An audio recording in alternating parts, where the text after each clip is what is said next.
Hello everyone, आज date है 2 दिसंबर 2021 और द हिंदू न्यूज एनालिसिस में आपका स्वागत है। इस वीडियो में हम द हिंदू की इंपोर्टेंट न्यूज़ को एग्जाम के पॉइंट ऑफ व्यू से डिस्कस करेंगे। नीचे डिस्क्रिप्शन बॉक्स में Telegram channel volcano IAS academy का लिंक दिया हुआ है। First important article the Hindu के फ्रंट पेज से ये जो पिक्चर है वो सुधा भारद्वाज की है और उनको Bhima Koregaon caste violence case में 27 अक्टूबर 2018 को अरेस्ट किया गया था और प्रेजेंट टाइम में इनको बेल ग्रांट की गई है। अब ये जो भीमा कोरेगांव केस है ये क्या है, क्योंकि हमारे एग्जाम के पॉइंट ऑफ व्यू से स्पेसिफिक अगर हम देखें तो हिस्ट्री के पॉइंट ऑफ व्यू से काफ़ी इंपॉर्टेंट हो जाता है। जब हमारे ऊपर ब्रिटिशर्स का रूल था उस समय की बात है। एक तरफ ब्रिटिशर्स की आर्मी थी जिसमें महार कम्युनिटी के लोग थे और दूसरी तरफ थी पेशवा की आर्मी। उन दोनों के बीच में क्लैश होता है और ये माना जाता है कि जो पेशवा की आर्मी थी उसमें हायर कम्युनिटी के जो लोग थे वो सोल्जर्स थे। दूसरी तरफ जो महार कम्युनिटी के जो लोग थे जो ब्रिटिशर्स आर्मी में थे उनको लेकर के एक तरीके से पेशवा ने उनको ह्यूमिलेट किया था और अपनी आर्मी से बाहर कर दिया था। तो पर्सनल ये कन्फ्लिक्ट देखने को मिला था, मतलब पर्सनल टच होकर के ये वॉर लड़ी गई और ये माना जाता है कि ब्रिटिशर्स के आर्मी में जो सोल्जर्स थे उनकी संख्या काफ़ी कम थी, लेकिन फिर भी उन्होंने पेशवा की आर्मी को हरा दिया और इस वॉर को जीत लिया था। तो ये है भीमा कोरेगांव केस। अब इस भीमा कोरेगांव की केस की जब 200वीं एनिवर्सरी सेलिब्रेट की जा रही थी 1 जनवरी 2018 को, तब ये माना गया कि उस समय के बाद में ही कुछ लोग एक तरीके से जो कम्युनिटी बेसिस पॉलिटिक्स करने की कोशिश कर रहे थे, ये माना जा रहा था और गवर्नमेंट ने ये आरोप लगाया और उसी के बेसिस पर इन कुछ लोगों को अरेस्ट किया गया था। अब यहाँ पर ये जो भीमा कोरेगांव केस है वो 1 जनवरी 1818 को ये वॉर लड़ा गया था, लेकिन यहाँ पर इस जगह पर जो बाबा साहेब भीमराव अम्बेडकर हैं वो 1 जनवरी 1927 को उन्होंने इस जगह पर विजिट की थी। ऐसा माना जाता है कि उसके बाद में ये जो जगह है उसकी वैल्यू और एक तरीके से जो कम्युनिटी के लोग हैं उन्होंने इसको काफ़ी प्रेस्टिजियस प्लेस मान करके इसको रेगुलरली इसकी एनिवर्सरी सेलिब्रेट वो करने लग गए थे। तो ये केस है। कल भी हमने डिस्कस किया था कि जब भी कोई आप इशू पढ़ो उस इशू के साथ में जो बेसिक टर्म्स हैं उनको साथ में लेकर के लिंक करने की कोशिश किया करो। उससे क्या होगा कि जो भी करंट अफेयर्स में चल रहा है उसके साथ में जो भी आपका फाउंडेशन है उसके साथ में जब आप लिंक करके स्टडी करोगे तो आपका सारा बेसिक फाउंडेशन है, मतलब आपका स्टैटिक पार्ट है और करंट अफेयर्स, उन दोनों में लिंक बिठा करके आप स्टडी करते हो तो बहुत ही ईजी आपके लिए हो जाता है। नेक्स्ट इंपॉर्टेंट आर्टिकल है जीएसटी कलेक्शन को लेकर की। जीएसटी कलेक्शन के बारे में बताया गया है कि नवंबर में जो कलेक्शन आया वो अभी तक जब से जीएसटी को इम्प्लीमेंट किया गया है अगर तब से कंपैरिजन किया जाए तो सेकंड हाईएस्ट अब तक का जीएसटी कलेक्शन है। और लास्ट ईयर से अगर हम कंपैरिजन करें 2020 से, अभी प्रेजेंट टाइम में नवंबर 2021 के डाटा आए हैं, तो नवंबर 2020 से अगर हम कंपैरिजन करें तो 25% हाइक देखने को मिला है। यहाँ पर आर्टिकल है कोविड के नए वेरिएंट ओमिक्रॉन को लेकर के और इसमें बोला जा रहा है कि जो इंटरनेशनल फ्लाइट प्लान है उसको थोड़ी देर मतलब एक तरीके से जो रेगुलेशन किया जा रहा था कि लगातार सभी कंट्रीज़ के साथ में ओपन किया जाएगा, अब उनको लेकर के थोड़े दिन स्टे किया गया है कि आने वाले टाइम में दोबारा से जो रिवाइज्ड गाइडलाइंस है उनको जारी किया जाएगा। Next important article page number 3 से, यहाँ पर जो एक सिटी बनाई जा रही है गुजरात में, GIFT city. GIFT city means Gujarat international finance tech city. India की फर्स्ट और only international financial services centre के रूप में इसको डेवलप किया जा रहा है, जहां पर bank, stock exchange, financial services firms जिनको ग्लोबल ऑपरेशन के लिए सेटअप किया जाएगा। जब हमारे प्राइम मिनिस्टर, जो भी प्रेजेंट टाइम प्राइम मिनिस्टर हैं, जब वो गुजरात के सीएम थे तो उनका एक मेन ड्रीम था कि इस तरीके की सिटी डेवलप की जाए और कंट्री की फर्स्ट ग्रीनफील्ड इंटीग्रेटेड सिटी के रूप में इसको डेवलप किया जा रहा है। Next important article page number 5 से, यहाँ पर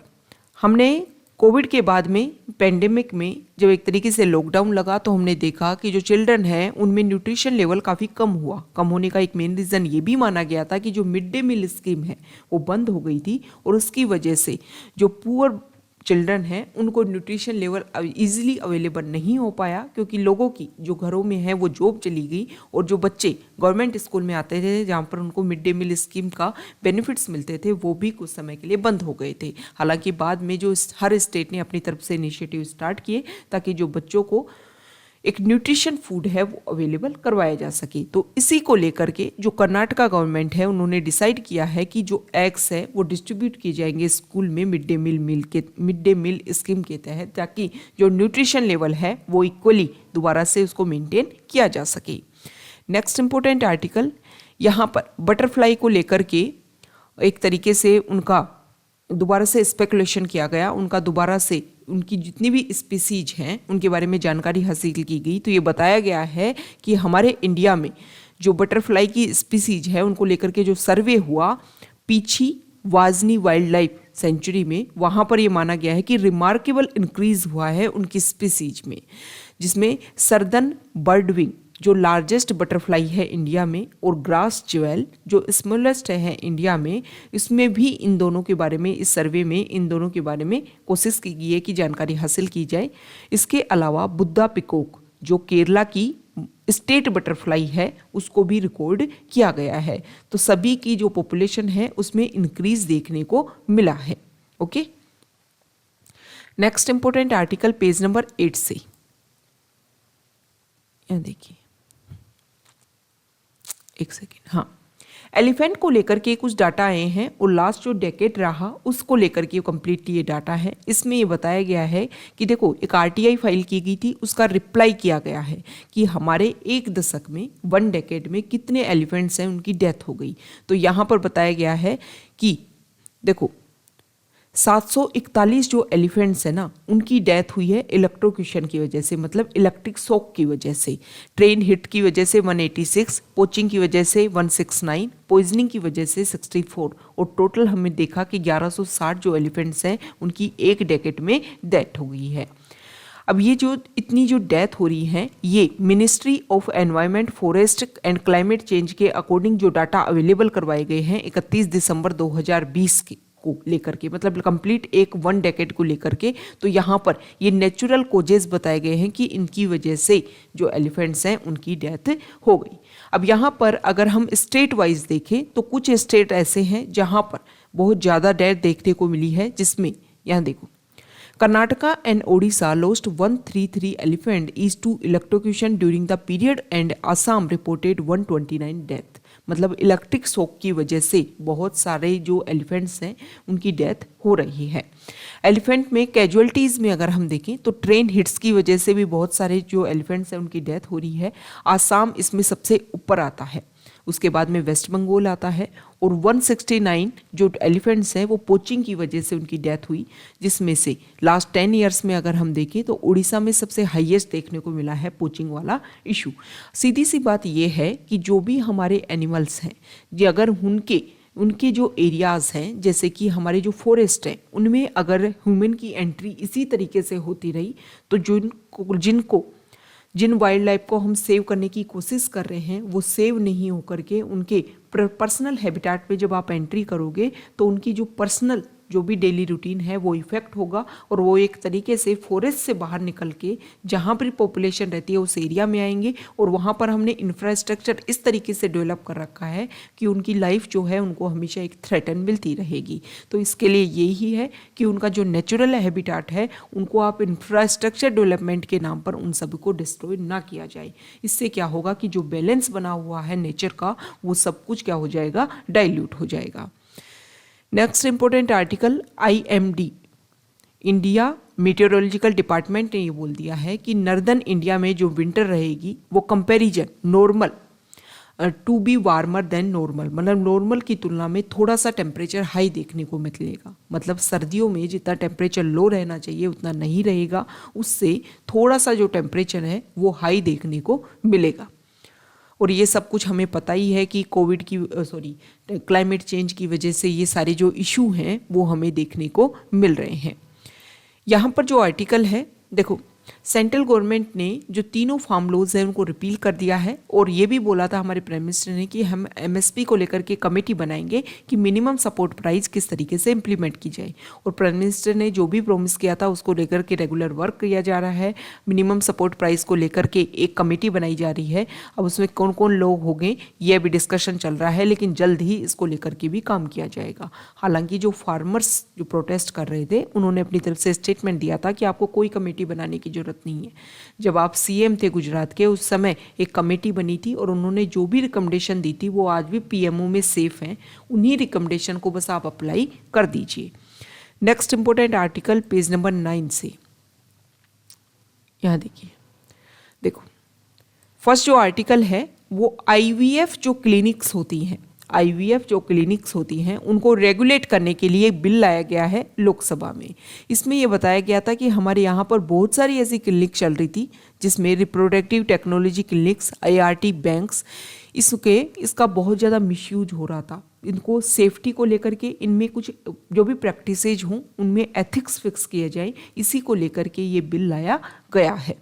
नेक्स्ट इंपॉर्टेंट आर्टिकल, यूएपीए के अंडर जितने भी केस दर्ज होते हैं पूरे इंडिया में 2020 में, अगर हम पूरे नेशन में देखें तो उसमें सबसे ज़्यादा जो हाईएस्ट केस हमें देखने को मिले हैं वो उत्तर प्रदेश में देखने को मिले हैं। उसके बाद में जम्मू एंड कश्मीर और मणिपुर, इन तीनों में अगर हम देखें तो पूरे इंडिया में जितने केस हुए उसका 70% तो इन तीन इस जगह पर ही देखने को मिला है, जिसमें यूपी स्टेट हो गया, मणिपुर स्टेट हो गया और जम्मू एंड कश्मीर जो है वो यूटी है। ओके,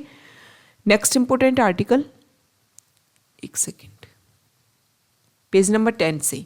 यहाँ पर जो आर्टिकल है फर्स्ट, उसमें बताया गया है कि देखो जो हमारा इंडिया है उन्होंने इटली और इंडोनेशिया के साथ में जो ट्रोइका है G20 ग्रुप का उसको ज्वाइन किया है कि आने वाले टाइम में, प्रेजेंट टाइम में हमने देखा कि G20 की जो मीटिंग है वो इटली में हुई, आने वाले टाइम में इंडोनेशिया में होगी और आने वाले टाइम में हो सकता है, मतलब ये है कि रेगुलर जो मीटिंग्स हैं, रेगुलर जो भी डिस्कशन है वो चलता रहे। अभी इटली में जब डिस्कशन हुआ तो इंडिया ने फोकस किया अफगानिस्तान के ऊपर कि अफगानिस्तान में जो भी प्रॉब्लम है उसको किस तरीके से हम सॉल्व करने की कोशिश करें। उन सारे इश्यूज को हम रेगुलर करने के लिए सभी जो कंट्रीज़ हैं जो रीजनल एरियाज़ में हैं या फिर पूरे ग्लोबली लेवल पर जो कंट्रीज़ हैं उनका पार्टिसिपेशन होना चाहिए, तभी जाकर के वहाँ पर जो भी ह्यूमैनिटेरियन क्राइसिस है उनको हम क्या कर सकेंगे, सॉल्व कर सकेंगे। नेक्स्ट इंपॉर्टेंट आर्टिकल यहाँ पर देखिए,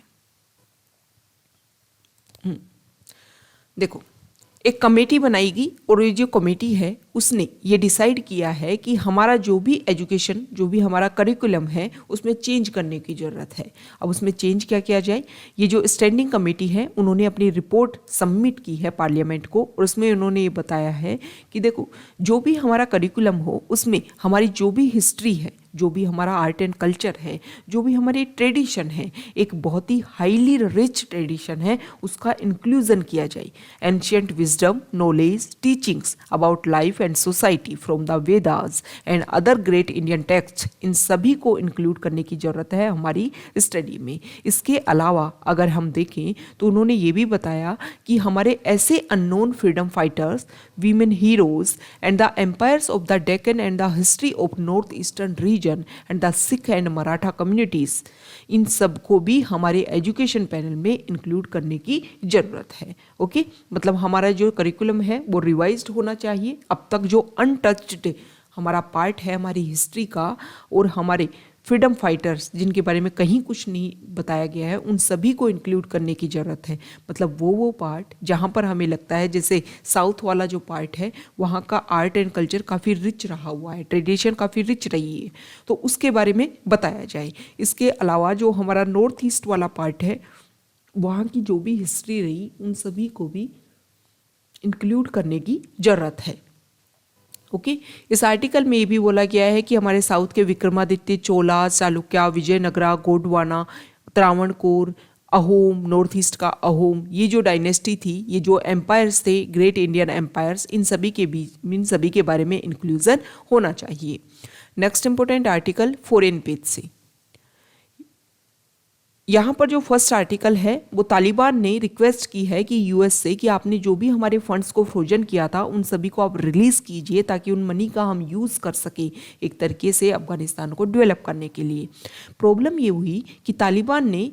बाय फोर्स इंसिस्ट करके ये जो भी अफगानिस्तान है उसको कैप्चर किया था, मतलब इलेक्शन के थ्रू उनको नहीं जीता था अफगानिस्तान को, जिसकी वजह से जो वेस्टर्न कंट्रीज़ हैं उन्होंने अफगानिस्तान के जो भी फंड्स थे उनको एक तरीके से फ्रोजन कर दिया था कि भाई आपको जो मनी है उसको आप गलत यूज़ कर सकते हो, क्योंकि विदाउट रूल्स एंड रेगुलेशंस के सब कुछ आपको नहीं दिया जा सकता, आप अपने अकॉर्डिंग उन चीज़ों का यूज़ करोगे। हालांकि जो तालिबान है उनके साथ में बहुत सारा डिस्कशन भी चल रहा है, बहुत सारी जो रीजनल कंट्रीज़ हैं वो पार्टिसिपेशन भी कर रही है, और तालिबान अपनी तरफ से अश्योर करने की कोशिश कर रहा है कि वो रूल्स एंड रेगुलेशन बेसिस ही यहाँ पर अपनी गवर्नमेंट चलाएंगे। अब देखो प्रेजेंट टाइम में और भी इशू है, तालिबान के पास में पैसा नहीं है लेकिन कंट्री चलाने के लिए पैसा चाहिए। हमने कल भी एक इशू देखा था कि यहाँ पर अफगानिस्तान में जो ड्रग्स का जो ओपियम का प्रोडक्शन है वो बहुत ज़्यादा हाई हो गया है। हालांकि पहले भी जब यहाँ पर यूएस की आर्मी यहाँ पर बनी हुई थी और जो अफगानिस्तान की गवर्नमेंट थी उस समय भी यहाँ पर ओपियम का जो प्रोडक्शन था वो बहुत ज़्यादा था, और प्रेजेंट टाइम में तो और ज़्यादा देखने को मिल रहा है। 6000 टन से ज़्यादा भी वहाँ पर लगातार वहाँ पर ओपियम का प्रोडक्शन बढ़ता जा रहा है। इसकी वजह से क्या होगा, जो अदर कंट्रीज़ हैं उनकी इंटरनल सिक्योरिटी को बहुत ज़्यादा थ्रेट मिलेगा। अभी हमने हाल फिलहाल में देखा कि हमारे इंडिया के बहुत सारे पोर्ट्स के ऊपर इलीगल जो भी ड्रग्स है उनको पकड़ा गया। अब देखो जो भी इस तरीके की हमारी फोर्स होती हैं वो जितनी चीज़ें पकड़ती हैं उसका लेकर के एक अनुमान लगाया जाता है कि 1 से 2% ही वो पकड़ी जाती हैं, और तो इलीगल तरीके से या इस तरीके से एंटर हो चुकी होती हैं। मानो कि देखो कितना हमने अभी अभी जो ड्रग्स हैं वो हमारे गुजरात के पोर्ट पर पकड़ी गई। अब देखो उससे कंपैरिजन अगर आप करोगे तो इंडिया में कितनी जो ड्रग्स हैं वो एंटर कर चुकी होंगी। अब जब ड्रग्स एंट्री हुई है तो इसकी वजह से क्राइम्स इंक्रीज होंगे, हमारा जो यूथ है वो एक गलत रास्ते पर जाएगा, मतलब इंडिया के लिए जो इंटरनल सिक्योरिटी है वो एक मेजर इशू बन करके आएगा। अब ऐसा नहीं है कि सिर्फ इंडिया को ही इफेक्ट करेगा, जो अदर कंट्रीज़ है उनको भी इफेक्ट कर रहा है। अब इसमें ये बोल सकते हैं कि बहुत सारे कंट्रीज ऐसे हैं जहाँ पर काफ़ी अच्छा इंफ्रास्ट्रक्चर है, काफ़ी अच्छी आर्मी है, पुलिस है, वहाँ पर भी इस तरीके के इशू चलते हैं। बहुत सारी कंट्री हैं जहाँ पे इलीगल तरीके से ओपियम प्रोडक्शन होता है। तो भाई तालिबान वहाँ पर तो जो गवर्नमेंट है ना रूल्स है ना रेगुलेशंस है, वहाँ पर कैसे कंट्रोल किया जा सकता है। और जब वहाँ पर यूएस की आर्मी थी तब क्या कंट्रोल हुआ था क्या, तब भी वहाँ पर ऐसे ही ओपियम का प्रोडक्शन होता था। मेजर रीजन ये है कि उस समय क्या होता था कि जहाँ पर भी ओपियम का प्रोडक्शन देखा खेत में, उस समय यूएस की आर्मी उसको डिस्ट्रॉय कर देती थी, लेकिन फिर भी प्रोडक्शन तो होता है। इसका मेजर रीजन ये है कि जब तक आप किसी सोर्स का अल्टरनेट सोर्स आप प्रोवाइड नहीं करोगे तब तक उसके बेहतरीन रिजल्ट नहीं आ सकते हैं। तो ये जो भी इशू है कि जो भी फ्रोजन फंड्स है उनका वो दिया जाना चाहिए, लेकिन रूल्स एंड रेगुलेशंस भी मेंटेन किए जाने चाहिए। जो भी उनके ऊपर सैंक्शंस हैं उनको हटाए जाए, क्योंकि तालिबान जो है उन्होंने कैप्चर किया है, और अब वहाँ के जो लोग हैं उनके जो राइट्स हैं उनको सेव अगर करना है तो सभी जो कंट्रीज़ हैं वो मिल करके तालिबान को इस तरीके के रूल्स एंड रेगुलेशंस बनाए जाएं ताकि अफगानिस्तान का भी डेवलपमेंट हो, वहाँ पर भी स्टेबिलिटी आए, और जो अदर कंट्रीज़ हैं उनको भी कोई इफेक्ट देखने को ना मिले। यहाँ पर जो आर्टिकल है वो ईयू प्लान कर रहा है कि चाइना ने जिस तरीके से बेल्ट एंड रोड इनिशिएटिव लेकर के आया था उसी तरीके से ईयू के जो कंट्रीज़ हैं वो भी अब यहाँ पर इंफ्रास्ट्रक्चर में पैसा डेवलप करेंगे, इन्वेस्ट करेंगे, और उसका रिजल्ट देखेंगे कि यहाँ पर डेवलपमेंट में जो यूरोपियन कंट्रीज़ है उनका काफ़ी ज़्यादा रोल क्रिएट हो। हालांकि एक तरीके से चाइना का जो इनिशिएटिव है उसको काउंटर करने के लिए उन्होंने नहीं बोला है, लेकिन ये जो भी प्लान किया जा रहा है वो एक तरीके से आप काउंटर तरीके से ही मान सकते हो। तो ये आज का हमारा डिस्कशन था। Okay, thank you.